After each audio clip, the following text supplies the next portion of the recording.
Hey math students, this is Mr. Ng going over Module 1, Topic 3, Lesson 4, Building Cubic and Quartic Functions. Cubic is to the third power, and the reason why it is to the third power, you're essentially drawing a cube.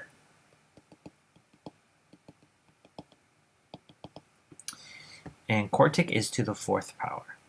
Okay, so you're going to build up these combinations. So if I have a linear,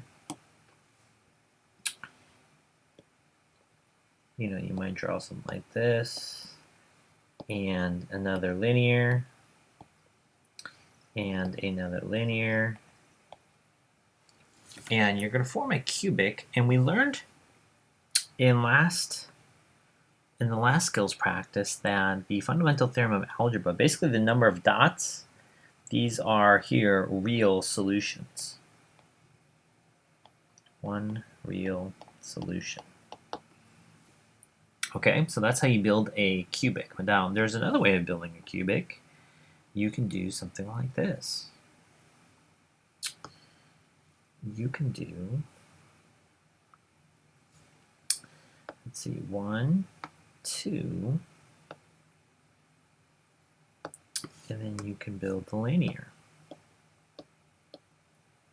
Because remember, you're counting the number of dots. 1, 2, 3. And that gives you a cubic. Now, let me give you one other scenario that it still matches.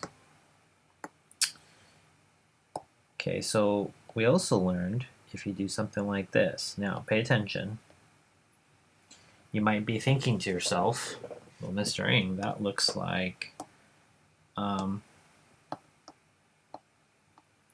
that just looks like 2 dots on the x-axis. So that means you only have an x-intercept, 2 x-intercepts. But, whoa, that's not what I wanted. This here is called a double root.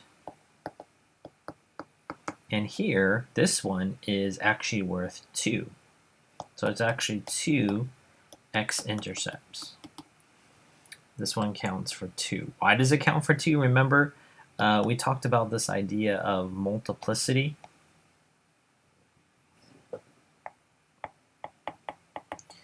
And in multiplicity, when it bounces or kisses the x-axis, that means it has a multiplicity of 2. So it's kind of like a bonus. It counts for 2. Okay. And let's go to the last one. You have quartic. You can use a quadratic times a quadratic. So you could use something like this.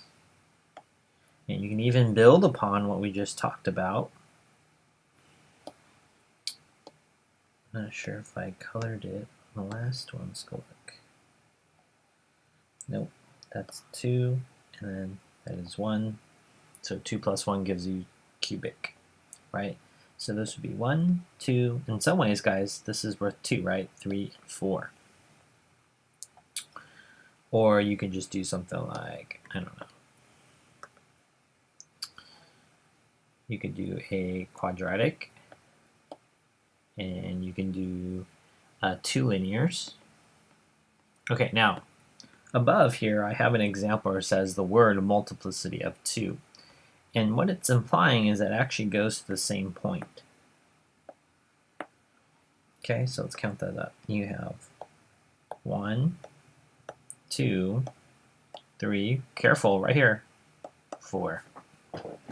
Quadratic times a linear will give you a quartic function. So that is 1.34, building cubic and quartic functions.